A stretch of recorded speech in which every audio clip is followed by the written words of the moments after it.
کو طے کر کے بیت المقدس پہنچے. اب یہ دیکھیے ہے نا مشین کوئی. حضور اپنے وقت کے محاورے کو آگے نہیں پہنچا سکتے تھے. وہ یہ نہیں کہہ سکتے تھے کہ ہوا جو ہے دیکھو میں پانی نہیں H2O پی رہا ہوں، یہ نہیں کہہ سکتے تھے. زمانے حائل ہوتے ہیں، زمانے بیچ میں حائل ہوتے ہیں، اور جس علم کی ترویج آگے جانی ہوتی ہے ادھر جاتی. سمبل کو انٹرپریٹ کرنا آپ کا کام ہوتا. بڑی بڑی باتیں سنوں گی. حضور نے تو بڑی سادہ سے ایک روایت بیان کی آسمانوں پہ جائیں. پھر جبریل ہمیں لے کے آسمان اول پہ آئے. کسی نے پوچھا کون ہے؟ کہا میں جبریل ہوں. اکیلے ہو کہ کوئی ساتھ ہے؟ فرمایا محمد ہے. کہا خود آئے ہیں کہ بلائے گئے ہیں؟ فرمایا بلائے گئے ہیں. تو مرحبا گزر جائیے، کیا اچھے مہمان. یہ ساتوں آسمانوں پہ یہ ڈائلاگ کہ کون ہے؟ کہا جبریل ہوں. اکیلے ہو کہ کوئی ساتھ ہیں؟ کہا محمد ہے. خود آئے گئے ہیں کہ بلائے گئے ہیں؟ کہا بلائے گئے ہیں. کہا گزر جائیے، کیا اچھے مہمان. حضرات گرامی باقی تو آپ بہت ساری داستانیں نہیں، سمپل واقعات اتنے خوبصورت اور دلچسپ ہیں. سمپل واقعات معراج کے اتنے خوبصورت اور دلچسپ ہیں. صدیق اکبر صدیق اس لیے ہے، صدیق اکبر صدیق اس لیے ہے کہ وہ شہادت دیتا ہے کہ خواب میں نہیں. اگر کوئی شخص یہ دعویٰ کرے کہ میں ایک پلک جھپکنے میں زمین سے آسمان تک پہنچ گیا تو غلط ہے، مگر میرا محمد کہے تو سچا ہے. میرا محمد کہے تو سچا ہے. صدیق اکبر اس لیے صدیق کہلائے ہیں کہ انہوں نے رویا کی تصدیق نہیں کی ہے. ایک دفعہ ایک بہت بڑے احمدی اسکالر آگے کہ ویسا آپ تو سائنس کو مانتے ہیں. میں نے کہا ہاں قائل تو ہوں، تھوڑا سا پڑھا لکھا. کوئی بھی بندہ ہے اگر میں ان کی بجلی استعمال کر رہا ہوں میں سائنس کا قائل نہیں ہونا.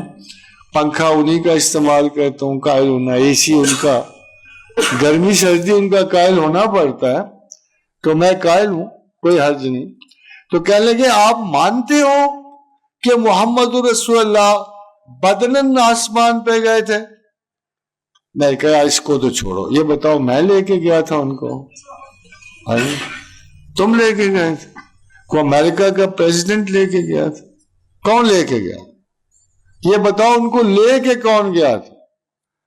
کہ وہ تو اللہ ہی لے کے جاتا اگر لے کے گیا. میں نے کہا اللہ ہی لے کے گیا تھا. اب مجھے یہ بتاؤ کہ جس اللہ کے بارے میں تم کہتے اومنی پریزنٹ ہے، ہر جگہ حاضر ہے، ہر جگہ موجود ہے، اومنیسینٹ ہے، ہر شے دیکھ لیتا ہے، سمیع و بصیر ہے، علیم و قدیر ہے، اومنی پوٹنٹ ہے، ساری کائنات کی زمین و آسمان کی قوتوں کا اجتماع اس کے دست مکرم پر ہے. کیا اس خدا میں اتنی بھی طاقت نہیں ہے؟ اتنی بھی طاقت سبحان الذی اسری بعبدہ لیلا من المسجد الحرام ہے. اتنی بھی طاقت نہیں اس اللہ میں کہ اپنے کسی بندے کو بھائی جب کائنات بنانے والا ہوا، گیلیکسیز بنانے والا ہوا ہے، یہ ساری زمین و آسمان کی ہر چیز کا خالق وہی ہے، تو تمہارا خیال یہ کہ وہ اپنے بندے کو لے جانے کی قدرت بھی نہیں رکھتا اوپر؟ تم کیوں خواب پہ اڑے ہوئے ہو؟ کون سا خواب؟ ابن عباس سے کسی نے پوچھا کہ کیا ہوا، حضور نے کیا دیکھا؟ فرمایا 2 دفعہ، ایک دفعہ دل کی نظر سے دیکھا، ایک دفعہ اللہ کے اپنی آنکھ سے خدا کو دیکھا. اگر اتنا ڈاؤٹ فل میٹر نہ ہوتا جیسے تو خدا کیوں کہتا وما زاغ البصر وما طغى؟ تو خواب کون سی آنکھ دیتی ہے؟ بند آنکھ دیکھتی ہے نا. خواب تو بند آنکھ دیکھتی ہے نا. نظر کو خطاب کرنے کی کیا ضرورت تھی اللہ کو؟ سوئے ہوا بندہ اگر خدا دیکھ رہا ہو تو اس کو یہ کہنے کی کیا ضرورت ہے ما زاغ البصر وما طغى؟ ہے کوئی ضرورت اس بات کی؟ کیوں نہیں ایک چھوٹی سی بات بڑی وضاحت سے سمجھ آتی کہ خدا کہتا ہے کہ اس کی آنکھ نے کجی نہیں کی، جو کچھ دیکھا اس نے دیکھا، مجھے ہی دیکھا۔ اور یہ دیکھیے بڑی عجیب سی بات ہے، جو لوگ یہ ٹھیک ہے ام المومنین عائشہ صدیقہ ہماری ماں ہے، مقدس ہے ہمارے لیے، ان کا ایک ذکر موجود ہے کہ جس نے کہا کہ اللہ کے رسول نے اللہ کو دیکھا، اس نے اللہ کے رسول پہ بہتان باندھا۔ مگر آپ کو پتا کہ سب اس حضرت ام المومنین کی شان مبارک کیا ہے کہ حضور نے فرمایا زمانے میں 4 عورتیں بڑی معزز ہیں، حضرت سارہ،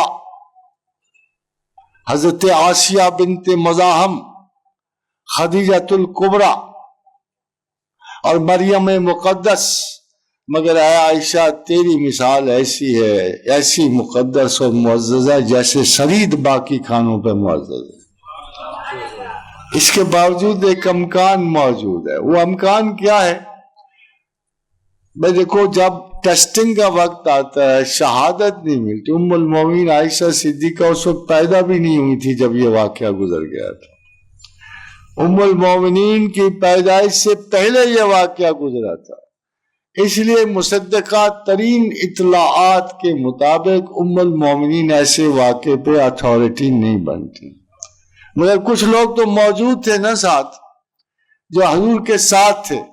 میں صرف توفاتن اپنی زبان سے نہیں، یہ آخری بات ہے، آپ کو مجھے لگتا ہے کہ میں I'm taking a little more time than necessary، جی تو میں آپ کو 2-4 صرف ایک احادیث، کیونکہ حدیث کی زبان اپنی ہونی چاہیے، یہ بڑی خوبصورت ہے اور اس کے بعد کچھ شبہ رہ نہیں جاتا حصولا، کیونکہ اس میں حضور صلی اللہ علیہ وسلم کا خود ریسپانس موجود ہے۔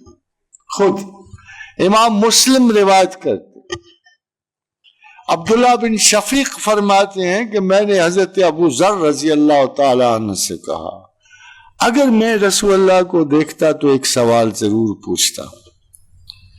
انہوں نے کہا تم کس چیز کے متعلق سوال کرتے؟ کہا میں یہ سوال کرتا ہوں کہ کیا آقا نے اللہ کو دیکھا؟ یہی آپ بھی سوال کرتے ہیں بدن زینب کہتے میں اگر ہوتا نا ان کے زمانے میں تو میں آقا سے ضرور یہ سوال کرتا کہ کیا آقا نے اللہ کو دیکھا؟ ابو ذر نے کہا میں نے بھی آپ سے اسی کے متعلق سوال کیا تھا، تو آپ سے سب نے فرمایا میں نے دیکھا، وہ نور ہی نور تھا، میں نے دیکھا وہ نور ہی نور تھا۔ بس یہاں ایک پاسبلٹی بڑی عجیب و غریب سی ہے، میں آپ کو ایک مزے کی بات، ذرا مجھے سوچ کے جواب دے دے گا، تقلید نہیں چاہیے، ذرا اپنے اپنے دماغوں پہ زور دے گا۔ حضرت موسیٰ علیہ السلام نے کہا اللہ تجھے دیکھنا چاہتا ہوں۔ کہا موسیٰ تو دیکھ نہیں سکے گا، یہ تو بہت بڑا دعویٰ ہے۔ اللہ میں دیکھنا چاہتا ہوں، ضدی سے بچے تھے، حضرت موسیٰ ویسے بھی غصے والے تھے، اڑ جاتے تھے۔ وہ تو شکر کرو سارے زمانے کی بچت ہوگی اور ایک زیادتی بھی ہم لوگوں کے ساتھ ہو۔ اگر ایک گھونسا اور جاڑ دیتے نا اسرائیل کو تو ہم سب کی چھٹی ہو جاتی۔ ایک لگایا تھا آنکھ ضائع ہوگی، ایک اور مار دیتے تو ہم زندہ ہوتے، کب کے نہ کوئی مرتا نہ جیتا، اسرائیل کا خاتمہ ہو جانا، بچت ہو گئی، زندگی چلتی رہی۔ تو حضرت موسیٰ کہا نہیں میں تو دیکھ کے ہی رہوں گا۔ کہا اچھا دیکھ، کوشش کر، یہ دیکھو اس پہاڑ پہ میں اپنی تجلی پھینکوں گا، اگر تو برداشت کر سکا تو بس سبحان اللہ رب العالمین۔ پھر اس پہاڑ پہ تجلی ربانی ہوئی، موسیٰ بے ہوش ہو گئے۔ حضرات گرامی بے ہوش کیوں ہے؟ کیا دیکھا تھا انہوں نے؟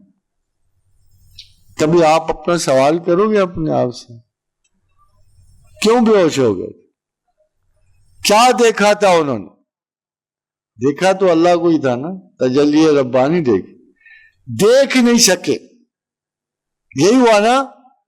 مگر جو ایک آدھ پل کے لیے بھی ان کو جس کی وجہ سے دیکھ کے بے ہوش ہوئے ہوں گے وہ اللہ ہی تھا نا، وہ بھی تجلی ربانی تھی نا جس کی وجہ سے بے ہوش ہوئے۔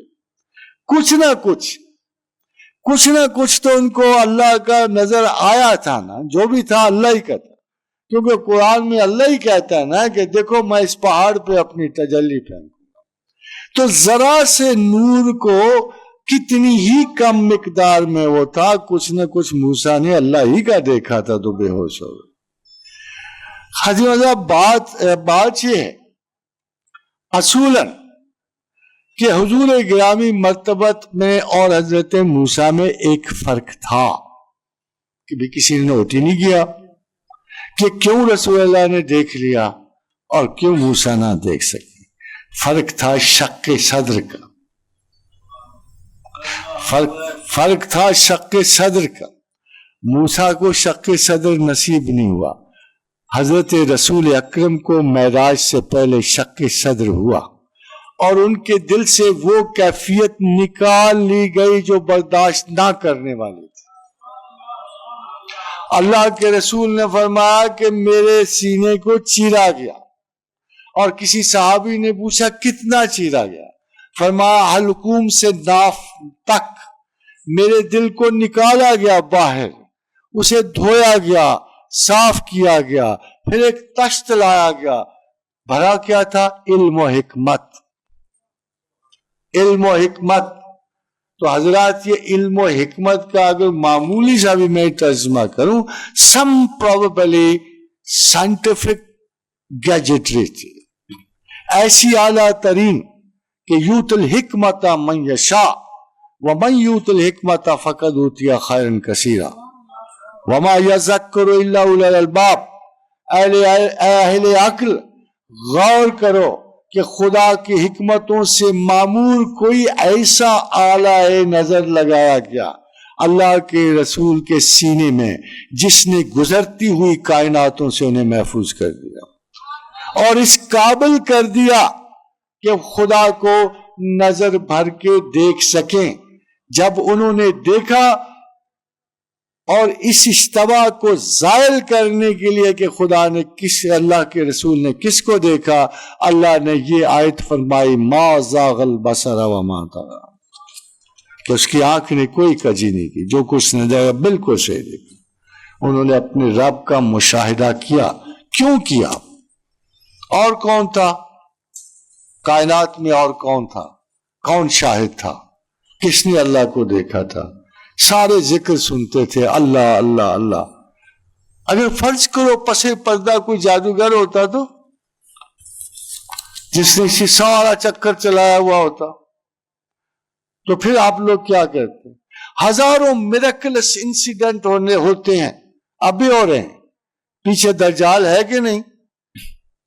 ہم ریفرنس دیتے ہیں نا، یہ امریکہ ہے، یہ فلاں ہے، یہ موجد ہیں نا پیچھے، ان کی ایجاد ہم تک پہنچتی ہے، ہم ان پہ ٹرسٹ کرتے ہیں، ہم بلیو کرتے ہیں کہ ہر حیرت انگیز واقعے کے پیچھے ایک موجد ہے۔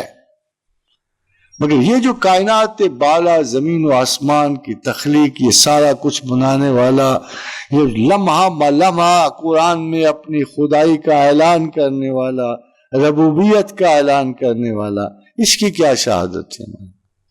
اول و آخر قرآن اترتا رہا، آدم علیہ السلام سے لے کر محمد رسول اللہ صلی اللہ علیہ وسلم تک قرآن اترتا رہا۔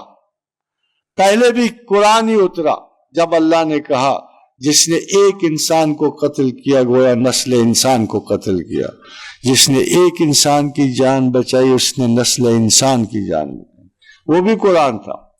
جب 10 کمانڈمنٹ اترے موسیٰ علیہ السلام پر، وہ بھی قرآن تھا۔ وَإِذْ أَخَذْنَا مِيثَاقَ بَنِي إِسْرَائِيلَ لَا تَعْبُدُونَ إِلَّا اللَّهَ وَبِالْوَالِدَيْنِ إِحْسَانًا وَذِي الْقُرْبَى وَالْيَتَامَى وَالْمَسَاكِينِ وَقُولُوا لِلنَّاسِ حُسْنًا وَأَقِيمُوا الصَّلَاةَ وَآتُوا الزَّكَاةَ۔ قرآن ہی اتر رہا تھا۔ بالآخر اختتام پذیر ہوا، دین تمام ہوا، میسنجر تمام ہوا، مگر کس بات پہ تمام ہوا؟ تھوڑا تھوڑا کر کے خدا وجدان بڑھاتا رہا، کسی پیغمبر کو ایک معجزہ دے کے دوسروں کو کنونس کیا،